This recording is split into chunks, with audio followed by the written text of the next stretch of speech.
Assalamu alaikum and welcome to another episode of Behind the Blind. This is... Why are you doing that? I don't know. Just trying something else out. Okay, don't. That's not nice. That's not nice at all. I know. What? I never promised to be nice, right? Never said I was As nice. you going to say that? I I knew you were never going to said say it. that. So this is Nadir, and that's Yadira. Yep. I'll introduce you, Okay, okay? you did. I'm gonna put You know up what? a I little came 'cause you're here kinda quiet. and I didn't bring my that's coffee, better. although I had a cup this morning. I should come back. Yeah, it's all right.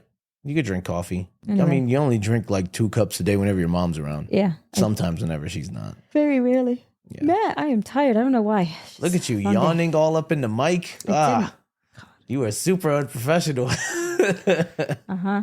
Anyway, All right. so what are we talking about this time? Today we will be discussing, because we went through all of Islam by touch. Yes. And we And now kind we're of finally in touched- Texas. We kind of touched on a little bit of your pregnancies and difficulty in pregnancy throughout your episodes. Yeah. And, you know, we talked about homeschooling and our leeriness of getting government agencies involved with our family. Yeah. So I think this will be a good time to talk about, you know, our experiences as parentins. Parenting? As parentins. I just make up new words every week. Last week was You anonymity. just said last week. Last week. Yeah, I'm all a mess today. So yeah, as parents, our experiences as parents, beginning parents, new parents, right? What we faced and all the hardships you went through being pregnant, you know, just throughout all your pregnancies. So it could be one episode, could be multiple episodes, but you know, we'll see. I'll right? try to condense them. I don't think I need 4 full episodes. No, I don't think you need 4 full episodes, but this may run into 2 episodes or so, Maybe. you know? Anyway. So yeah. So what do you think? Yep. I think that's a good thing to talk about. So we have 4 kids. Unless you want to talk about the weather. No. It's actually really nice today out here, though. Alhamdulillah. That's always a Alhamdulillah. good thing, right? Yeah. Yeah. So Still kind of sound like a frog. a little bit. You still haven't gotten your voice back from No, I still haven't gotten my Chicago. voice fully back yet, but alhamdulillah, it's all good. I will All stay right. awake. I will stay awake. Okay. All right. So we have yeah. 4 kids, 2 boys, 2 girls. And I think having kids as blind people, I don't think it's a big deal. Personally, I just don't. Well, no, we're blind parents. But- Why would you think it's a big deal? Because you know, I was getting to that, but then, you know, most people don't think anything I do is a big deal. Yeah. And then people are like, wow, you got coffee, you went by yourself, you did it, big girl. You know what I mean? Like it's so frustrating and Yeah. exhausting, and like That should probably be our next episode after this, like things you should not say Yeah. to a blind or that disabled episode person. might get me a little irritated, I'm going to be honest, because at this point I'm very jaded with all of that. I'm really But that's exhausted kind of with all fun. that. It's fun looking at you being So, irritated. and I I have love very when Yadira goes ham on people. I It's have great. very little As patience. long as it's not on me. I don't care. As long as it's not on me, we're good to go. I have very little patience for some things that are said or that I'm supposedly expected to be patient with, just because. Wait, I left the lights on. I got to Oh, turn look the at that. lights off. Hold on. Alexa, turn off the garage lights. Who's a professional now? Yeah, I'm super unprofessional. Sorry. Keeping all of this. So Wait, hold on. Alexa, volume 0. That way it doesn't go off. Yeah, this is where we're at on like 12th or 13th episode, whatever the hell episode this is. yeah. Anyway, This is what we've so, gotten to. Anyway, go ahead. so I have very little patience for a lot of things sometimes that are said, and I know that we welcome questions and we welcome curiosity, but sometimes it's almost not necessarily always every time what is said. It's just how it's said, and that attitude of like, well, I should be able to say anything I want under the guise of like the good intention, or I just don't know better, and you're supposed to be okay with that. But anyways, that is a whole different episode, unless you want to go in that direction. No, we're gonna focus on you know, some of the hardships we went through as parents. So we had gotten married. Beginning parents, starting parents, right? We got married, and we chose to wait a little bit. Yeah, we wanted to have fun. We wanted to have fun. Not to say we can't have fun with kids, but No, but we wanted know. to get to know each other in the setting of being married. Yeah. And to enjoy each other's company. Yeah, an early married life with one another without the responsibility of kids. So give an example of something we would do. So we would randomly take a train to wherever the last stop was and then just spend the night there. Not even wherever the last stop was. Sometimes we'll just get off in the middle. Right. Like, where are we? Okay, let's find a restaurant here. Let's go eat and then go spend the night. And we would just randomly do that. We would go and spend the weekends or sometimes more than a weekend, like the whole week down the shore. You know, I'm so Jersey 'cause down the shore. Yep. You know, we would, it was very carefree like that. We just didn't. Wow, my kids are stomping upstairs. You hear that? Wow. Okay. Yeah. Anyway, so that if you guys hear all that, it's probably one of my kids doing the VR, honestly. But whatever it is, they're having some party up there or something. So anyway, so it was just really fun, really spontaneous. And we wanted to enjoy that a little bit before we decided to really settle down and have kids. In that time, though, there was pressure from some people, just like, when are you gonna have a baby? When are you gonna have a baby? And that was a lot from my family. Yeah, that was a little bit exhausting. Your family too? No. Oh, that's right. My family was like, whatever. Whenever you have kids, your grandmother, we really didn't want you to have kids. No, that's not true. She didn't want me to have kids. She just didn't want me to have too many. She wanted me to have two. And she decided that was enough. Yeah, no. It's not enough for us. So it wasn't, because she wanted me to have kids. Of course she did. But she also was not, my grandmother was never the type to just be like, well, you know, when are you going to have the babies? When are you going to have the babies? You know what I mean? It's just. Yeah. No, it's mostly from my side. Yeah, that was a bit draining. But it didn't matter. We had made a decision and we were going to stick to it. Alhamdulillah, we did. And then when we finally decided that we were going to have a baby, it was like super easy. Apparently, yeah, like I can't look at her too hard or she'll get pregnant. Apparently, like, that's how bad it is. I get pregnant very easy. Alhamdulillah. Alhamdulillah. A lot of women, a lot of people struggle with it. No, of course. But that's not my struggle. Talk about maximum capacity, right? Like compatibility. Yeah, like that is perfect compatibility. That's not our struggle at all. So, alhamdulillah. So there wasn't really much a process. You know, like people like they try to conceive and all that. That was not a thing. We were like, we should have a baby. I'm pregnant. First pregnancy too is like, right. we didn't know this, right? So at first we're like, all right, we'll try, and then inshallah happen soon. Here's the thing. Everybody kept telling me, oh, you're going to have to do several months of this and you need to get by X, Y, and Z, and it's going to be a process. And I'm like, oh, this is okay. So we booked a trip to Florida. Yeah, because we're like, it's going to be a while. It's going to be a while. We'll go to Universal and Disney and stuff. Just him and I, last vacation. Yep. And then by the time we went on this trip, I was already She was already pregnant. Yeah. She was already pregnant. So Yadira did not get to go on any of the roller coasters. No, so there was that. And alhamdulillah, that was met with a lot of happiness, and both sides of the family were really excited about it, and there was no issues. And so there was no reason for me to be thinking there was any concerns.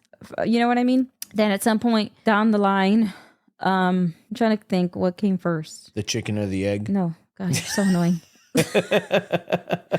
Okay, so I needed to get an antibiotic during this pregnancy for something minor. But okay, let me go back a little bit. When I was like 18 or 19, I was given an antibiotic at a higher dose for something else.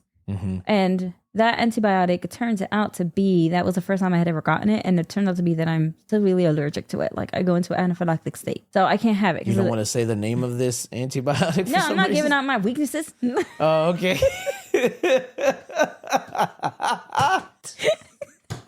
I'm thinking. Hold on. Wait a second. We're not giving names. Hold on. Whoa. Hold on, I'm thinking like, why does she want to know how to name this? And then it's because you don't want your enemies to know your weakness. My face is getting Oh my red. God, it's amazing. It's amazing. Okay. Anyways. All right, super villains. You're not gonna have this one for free. You're big on naming everything and anything. I keep things way more personal than you do. Okay, yeah. Anyway. Even your allergies. So I have this allergy to this antibiotic. With the name that cannot be said. Anyway. So I told you I'll share what I want. Sure. Okay. You're not getting this one. Enemy's good. I'm going to walk out. We're going to be doing a podcast. It's fine. I'll carry this podcast. It's cool. Anyway, so that antibiotic, the doctor told me, if you get it again at any dose, like if you get a full dose of this again, if you get a dose of that, you're not going to survive it because we barely were able to keep you to pull you through this time.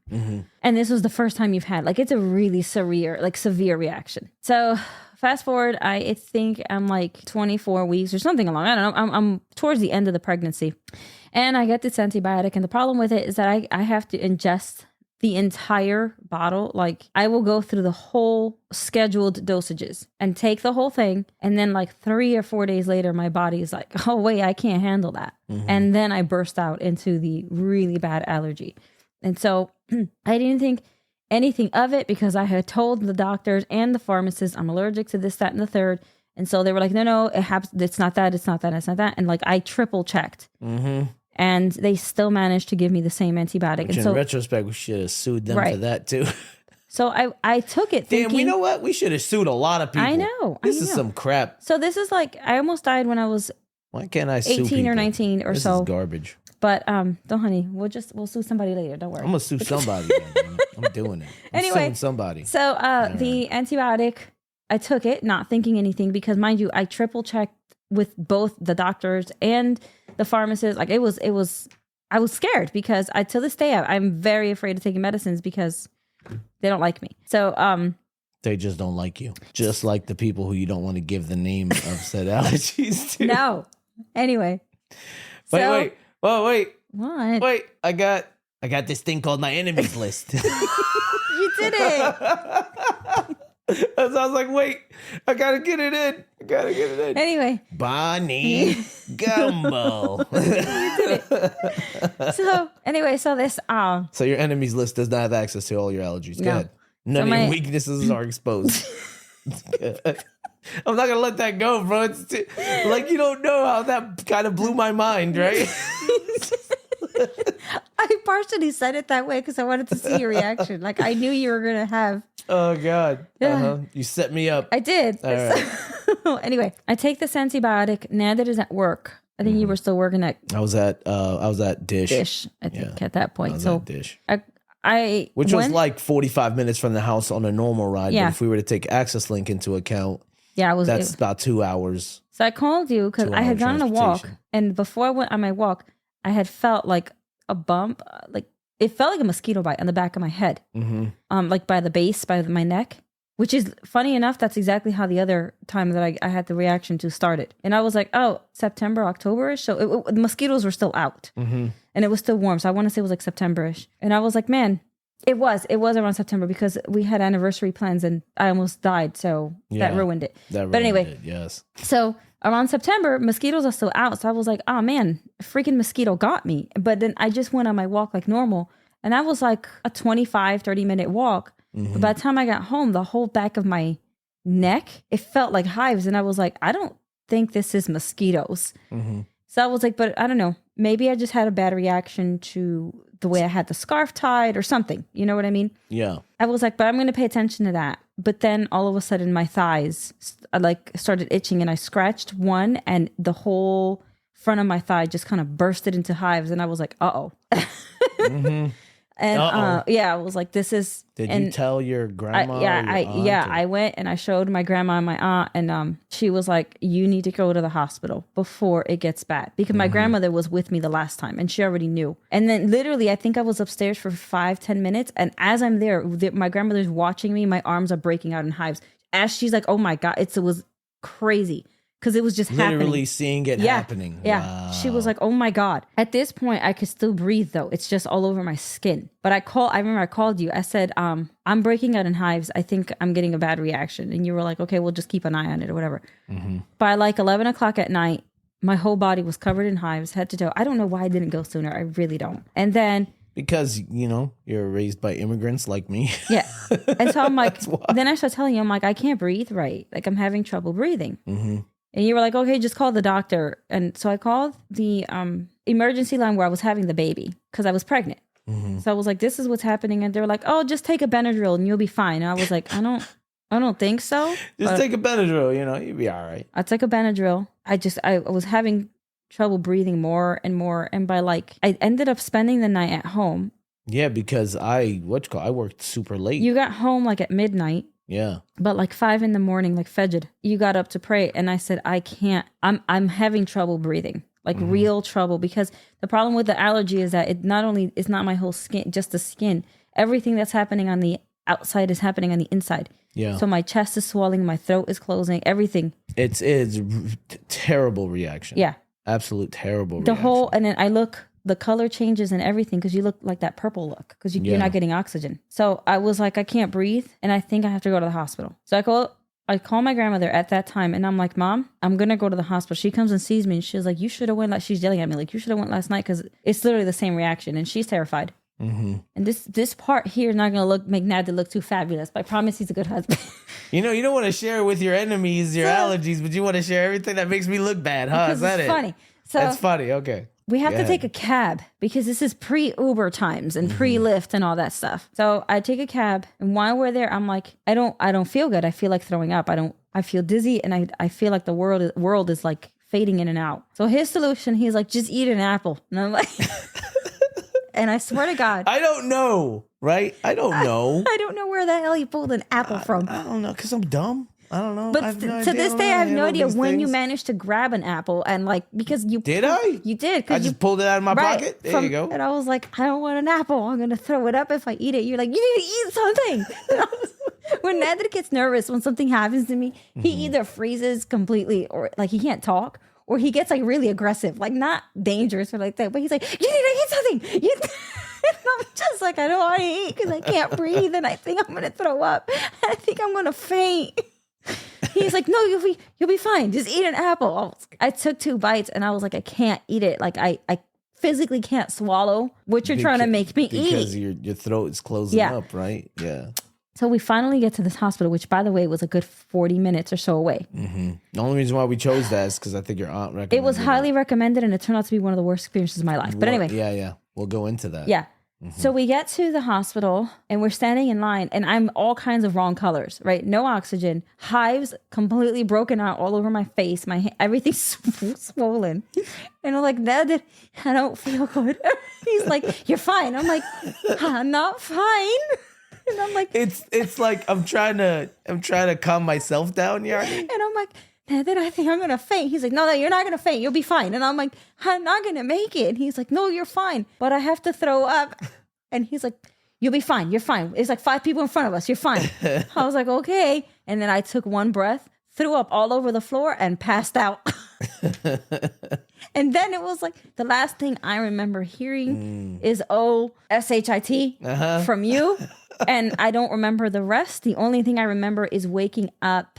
Like, I remember in a wheelchair. Yeah. Mm-hmm. I remember coming to, like, in a wheelchair, and I was like, what the hell is happening? And all these nurses are rushing, running from where I was at to bring me to the emergency room, like while I was in the wheelchair. And I was like, I don't know what's happening. Like, I think, and in that haze, somehow I managed to hold the bottle out, and they took it from me. I vaguely remember that. Man, I got in.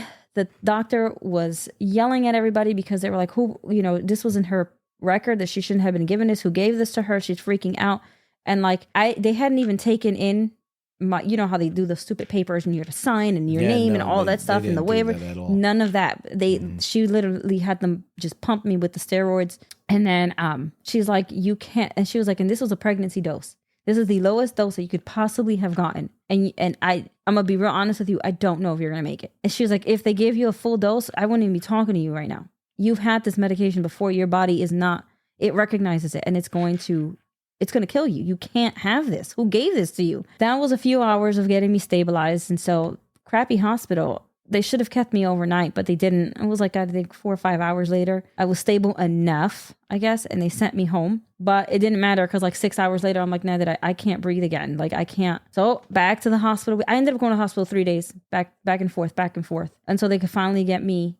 They should have really kept me, because I was not ready to go home. The baby was doing all right, but I wasn't. Mm-hmm. So after all of that, and by the way, it takes like a whole month and a half for the hives and for the effects of the medicine to actually fully leave my body. It's really bad. So super scary.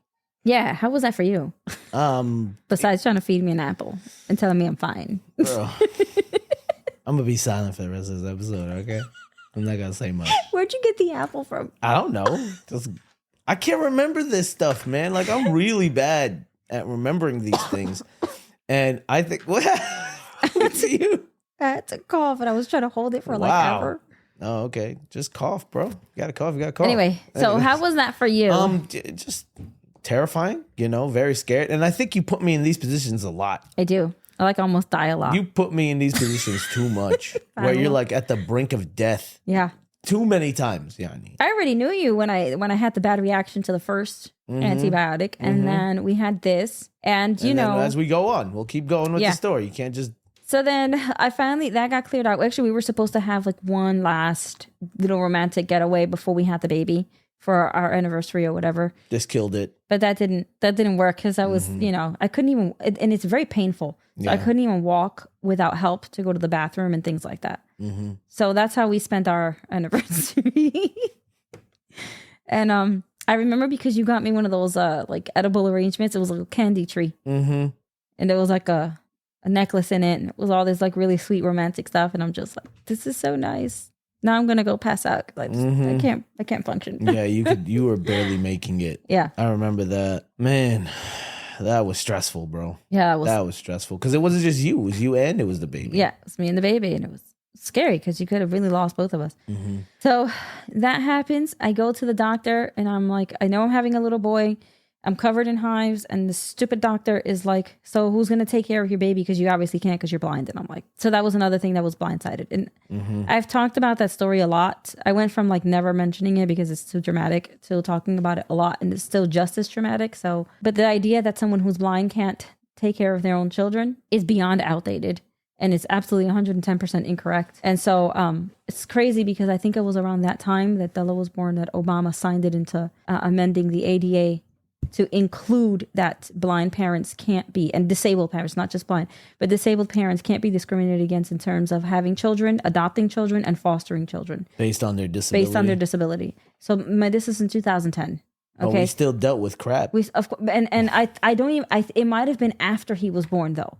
Like, I think it was I think it was after he was born. It might have been around the time Noah was born or something like that. It was not that long ago. And considering that the ADA is over 30 years old, like this is because first Bush signed it into like, you know what I mean? Bush the father. Yeah. After, was this before or after you fought with Homer? I think before. Anyway, yeah.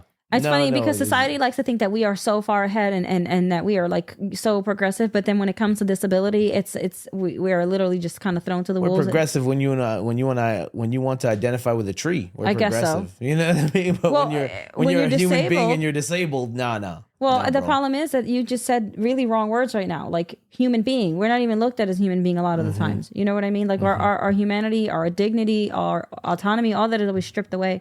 And when it comes to that visit, I left that office distraught. And then the next couple visits, every time I went, there was a freaking social worker just waiting for me, just, interrogating like I had committed a crime. Yep. At one point, she literally pressured us into going to get genetic testing because just in case he was going to be blind, I had options. I wanted to slap the crap out of that woman. Yep. That's right. Oh, wow. I remember. Oh, God. Again, things you don't say to we somebody. ended up not doing it though. No, of course not. We totally skipped out on it. We skipped out on it. We're like, we're not doing that. I have options. So what you're telling me is that I should have been not a thing. Yeah, right? Pretty much. That's exactly what she said. And listen, whatever. I'm not even going to go down that debate and where I stand on all of that because that's not this episode or anything like that. But don't sit there and tell me to my face that, well, just in case your kid comes out blind, you do have options. I have a few choice words for you, and they're not allowed on this podcast. So I don't care, man. Say whatever you want. And I still get really angry about that. Well, yeah, of course. I mean, literally, like, do this genetic testing just in case you want to abort your child. Right. Because you have choices. I mean? Because if your kid's going to come out blind, remember, you have choices. Because your existence, obviously, is not worth anything. Yeah. And so why would you want to consider bringing life into this world if they're going to be imperfect or if they're going to be disabled? Because that's clearly nothing more than... something? Speaking of burden on society, right? I remember reading... Because... I've heard that a lot. And every time it's always, no, not you. Of course, not me. Because if somebody calls you out on it, then it's not the person in front of you. It's people like me. That's the problem. Yeah. I've heard this when it comes to the blind thing. I've had to deal with that because my mother was a teenage mom and I don't know my father. And so that was, cases like that, these are burdens on society. Yep. And again, you're telling me this. I am a a product of that. It was right, wrong, or indifferent. Doesn't matter. I am not, and neither is anyone like myself, a burden on society. Again, choice words. I get a little angry because at no point in time is that ever acceptable. I mean, I think a little angry is an understatement. That's what I would say. I'd say it's an understatement, and which you're justified in your anger. I mean, F these people. Yeah. To be honest, F them. That's the thing. And so now I'm pregnant, super pregnant, still recovering from this stupid allergy that almost tried to kill me. Yep. And now I'm dealing with this moron, quite frankly, who has social workers coming in and out, interrogating me like and I'm not to point fingers, but this was a Southeast Asian doctor. And Yeah, that tends to be look, we got to be real. Okay. We got to be real. That tends to be the doctors that give us the hardest times. Yes, but also in the Muslim community, in general community who's not American born tends to give me a hard time about everything. So yeah, but doesn't specifically matter. when it came to our children, Yeah, it was these doctors. I'm not trying to single out anybody, but it is what that just happened. That just happened to be my experience. Okay, regardless of postnatal and prenatal, prenatal and postnatal. Right. So we're dealing with all of that. I finally go have this baby boy. Actually, I'm getting mad all over again. Go ahead, get mad again. Let me tell you something. Yeah. Just because you are pregnant and you are having a child does not mean that everyone else has the agency and say over your body. Period. This freaking doctor, she did a process called stripping the membranes. Okay. It is painful, and she did it against my will and without even my acknowledgement. What happened was she was giving me a check to it was like the day before. It happened to be the day before my son was born because she induced my labor that way, and I don't know that he was ready to do that. So what they do is when they're giving the checks, there's these thin membranes that they have to that naturally will like kind of peel back when you're ready to give birth. Your body will naturally do these things. You can kind of jumpstart your labor if you have those membranes swept away, and it's almost like an artificial way to get things started. It's painful, and unless you have given consent to do that, no one has the right to do it. Okay, but I was getting this check, and all of a sudden I feel this excruciating pain, and I let out a freaking yell because it hurts. And I was like, what did you do? She was like, oh, I'm just doing something to get the baby going because he's already there. It's about time. And I was like, but what did you do? I'm freaking out. Okay. And I've been through experiences in my life that no child should have to go through. So when you're dealing with that type of pain again, it takes you back to places. Okay. So, and I remember I was trying to sit up from the bed and I'm trying to get up, and she's like, no, wait, I'm almost done with the exam. But she was just stripping the membranes that hurt. Okay. And that was not okay because I didn't give my consent to that. Horrible doctor. Horrible doctor. The freaking hospital should be closed. I hate that hospital. Anyway, so no, this is something that as a woman who has had 4 children, no mother should ever be, her body is still her body. Doesn't matter how many babies she's having. It's still your body. And you need somebody there to advocate for you, whether it's your spouse, whether it's your sister, whether it's your mother, your doula, somebody. But don't go it alone because they will try to take advantage. And even with your spouse, like Nadir was my biggest advocate, and even things still happened. Things still happened that should not have happened. Like namely that one thing where my membranes were she didn't say anything. Like she wasn't like, oh, I'm going to do this shit. I didn't get a chance to say no or think about it or discuss it with Nadir. Nothing.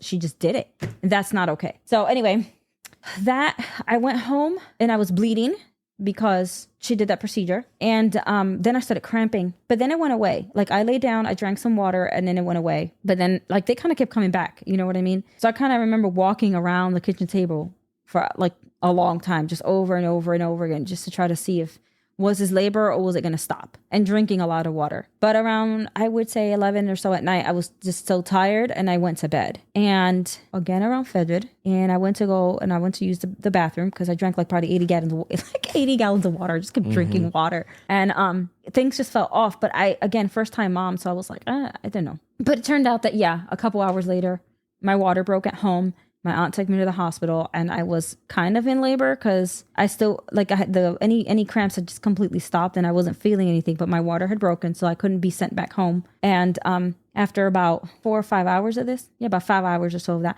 they were like, "Well, we have to augment your labor because you're not feeling the pain, so we need to give you your Pitocin." And then, by the way, at some point in between all of this, when you're pregnant, they give you a glucose test.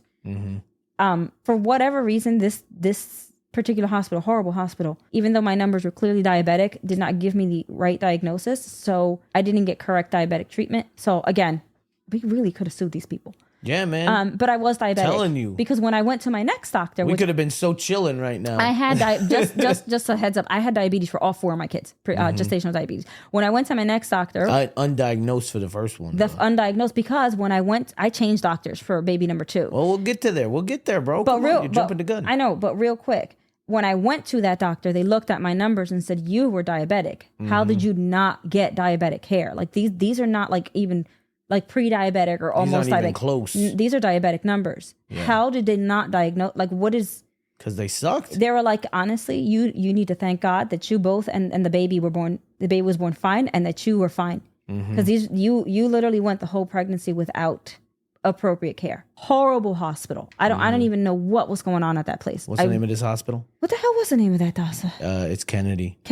It's Kennedy Hospital in Edison, New Jersey. Don't go. They suck. They suck horribly. I don't know if the management changed. This was 13 years ago. They sucked 13 years ago. They probably still suck today. Joan. Oh my God. No, we'll get there. Anyway. We'll get there. Yeah, just a heads up. We're at about 33 minutes. Okay. So I had the baby. 4 minutes.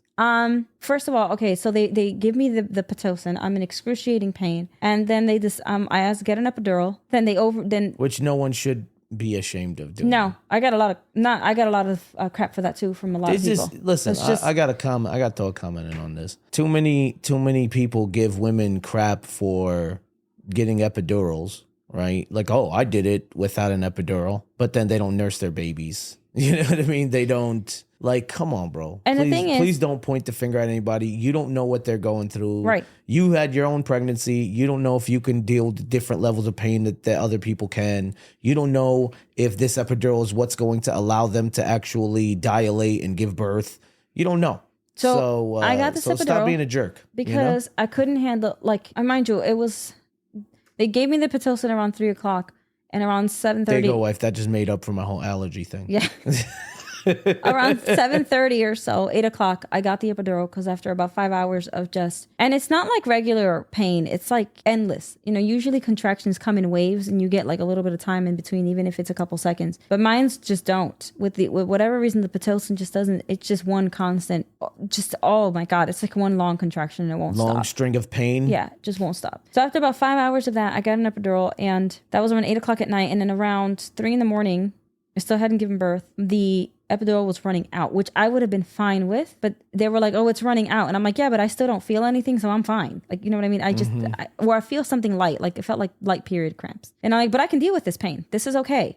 And I'm already like 7 or 8. I was like 7 centimeters, so I was like, I don't have much to go. I think it's fine. You were sleeping through this whole time. Yes. And the anesthesiologist was like, "No, yeah, your pregnancy took mad long, bro. The first one. 20 hours, 20 hours." So I was like, I don't think I need that. And they were like, "Yeah, you do." And he just came and put it right into the IV, like into the epidural, like the thing that goes right into your spine. Yeah. Without, and I was like, I really don't want anymore. But he didn't listen, and then he overdosed. So by the time 6 a.m. came, when I was ready to push, I had to be guided for Abdallah. I didn't feel anything. I couldn't feel when to push. And when any woman that's had a baby, and this might be too much for some people, but any woman that's had a baby, being super graphic. No, it isn't. I could get graphic. No, don't. I'm very comfortable with all this stuff. Yeah, that's cool, but don't get so graphic. Okay. What I'm saying is I'm very comfortable. Most people are not, but I am, because it's just the way Allah made us. And so, you know what I mean? I just don't think it's that big a deal. If anybody wants a podcast on you, need to get graphic. With birth and stuff. It's beautiful. It's natural. Anyway. I didn't watch any of this. No, you didn't. I refused to watch it. On any of the 4 children. I was like, I'm not looking. It had to be guided, and I pushed for a little, it was like 27 minutes or something like that. And I couldn't feel anything. Like, they even had to hold up, like, just everything. I couldn't feel it. So for every single pregnancy, at one point, I did say, though, "I'm tired. I can't do this no more. I'm done." And they were like, "You can't be done." It was just so, and literally every pregnancy I'm like, I can't no more. I can't do it no more. I'm done. And they're like, "No, you're not. You have to push them out. Got to push this whole baby out of you, bro." And then another thing they did was, it's called an episiotomy. Okay. That's if they think the baby's going to be too large, they cut you. However, they're not supposed to unless they get your permission. Well, that's It's your body. Oh my God, I can't emphasize this. So they cut me because she was like, oh, he's going to be too large. He wasn't. Again, other doctors confirmed all this stuff. But so she was like, so I'm just going to go ahead and cut you. And I was like, what? And she just did it without permission, without, you know what I mean? She just, it's like when you're having a baby as a woman, you're nothing more than you're cattle. Yeah, just a vessel. You're not a human. It's disgusting. I had to deal with that. So I had to get stitches or whatever. Had the baby. He wasn't even big. He was all tiny. And all of the babies, they were all tiny. I never made, none of them made it to 7 pounds. Okay, I had really small babies. I'm not a big person, so. No. So. You think you're gonna be able to finish this up in 5 minutes? Yeah, I think so. Sure? At least having him. Okay. And then we can discuss what happened after. He'll probably be the longest one because he's the one that had the most trauma. Birthing him was the most traumatic.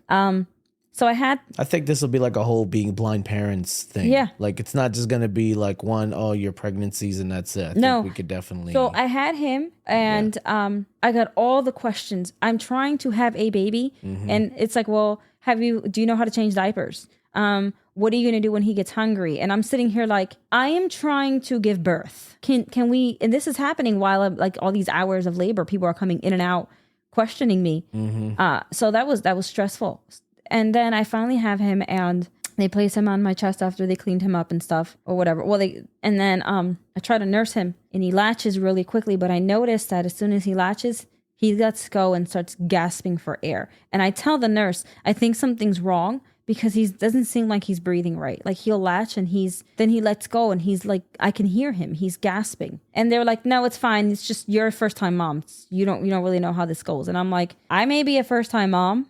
But everything in my gut is telling me something's wrong with my son. Like I feel it. And then after about 5 minutes of this and me annoying the nurse really, like something's wrong. She finally takes a look at him and he's not the right color. And here's the thing, again, I can't even see you, but she just reached over, snatched the baby out of my arms and then left. And I'm like, where is he? Where are you going with him? What's happening? No answers, nothing. Nothing. And then no one came in to say, listen, something might be wrong. Nothing. Eventually, someone came to get me. I think it was like 2 or 3 hours later because I couldn't feel my legs. I still had no idea where my son was. And no matter how much I asked, nobody wanted to say anything to me. Sorry. No one wanted to say anything at all to me. And I'm getting desperate. And they wheel me to recovery. And still, I don't know where my son is. And finally, this nasty, mean doctor comes. And he's like, well, your son was born with whatever. He gave me that exact name of it. But what it turns out to be, he has fluid in his lungs and he can't breathe right. And so he's in the NICU and he just leaves. He just literally walked out. And I'm like, what do you mean he's in the NICU? And how dangerous is it? And what's going to happen? And like, when can I see him? And I got no answers. And then I freaking hear the stupid nurses in the background. I'm sorry. I'm getting really heated. I'm sitting in the room crying because I don't know where my son is. Like, I know he's in the NICU. I don't know what's exactly going on with him. And I hear the nurses in the background because the nurse's station was near me. And they did that so they can keep an eye on the blind patient. And they're like, well, what are we going to do with her? She can't see. She can't possibly take care of this kid. How are we going to give her that baby? We can't send her home with them. And what are we going to do? We need to call social services. This is what I'm hearing. But no one's wanting to tell me anything of what's going on with my son. I swear to God, I cannot. The level of anger that I still, and I don't want to hear this whole like, well, you got to forgive. No, screw those people. I harbor no good feelings towards those people. We hold grudges. Yeah, we hold grudges. I'm petty. Yeah. You tried to take my son from me. I'm a good mother, and alhamdulillah. I don't abuse my children. I give everything to my kids. Meanwhile, there are people who actually abuse their children, but because they don't have a disability or display anything that you might question, they get no questions asked. They get to do whatever it is they want. And then tragedies happen. And they're like, well, oh my God, this is such a tragedy. But when you should have picked up on red flags, you didn't. But me, because I'm blind, that's automatically every red flag. Get out of here with that. Yeah. All right. We're going to stop here. No, but you're absolutely right. And that's the case with blind parents. This is the thing you understand. As blind parents and disabled parents, I'm assuming, when it comes to being a parent and our kids, everything you do, we have to work hard. Yeah, everything we do gets scrutinized. Everything you do normally, we have to get it perfect 100% of the time. Your kid can go out with a peanut butter stain on his shirt. My kid can never do that because then I run the risk of people calling CPS because my kid, clearly I'm neglecting them. Yep. just solely on the fact that you're blind. Right. So we're going to leave this here, right? We're at our mark pretty much. Okay. Yeah, I was a little bit more serious. No, that's cool. That's good. Listen, these things need serious looks, right? We need to seriously approach these things. So yeah, once we get into the next chapter of it, this is going to include me also giving a little bit of I got to talk about how the Muslim community was just absolutely not there for us. Absolutely. During that. But okay. Absolutely. So I mean, it was a lot. Was a lot. It's a lot now. Yeah. But it was a lot then. Yep. You know what I mean? Yep. The whole experience. So let me tell you guys before we go, it's hard constantly fighting.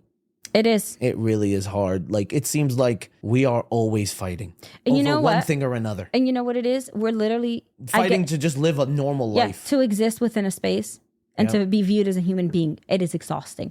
It really is. That's insane. That's what we have. That's what we are at this point in this day and age. Literally trying to prove that we are human beings. We should be viewed as such, and we belong here too. It's crazy. Well, all right, guys. Make sure you guys follow us on all of our socials at Islam by Touch. Make sure you check out the YouTube channel, Islam by Touch, at Islam by Touch on YouTube. And, of course, at Islam by Touch on all the other socials. Yadira, how can people follow you? At Always Yadira. Yep, at Always Yadira. You're not going to say it? You want to say it.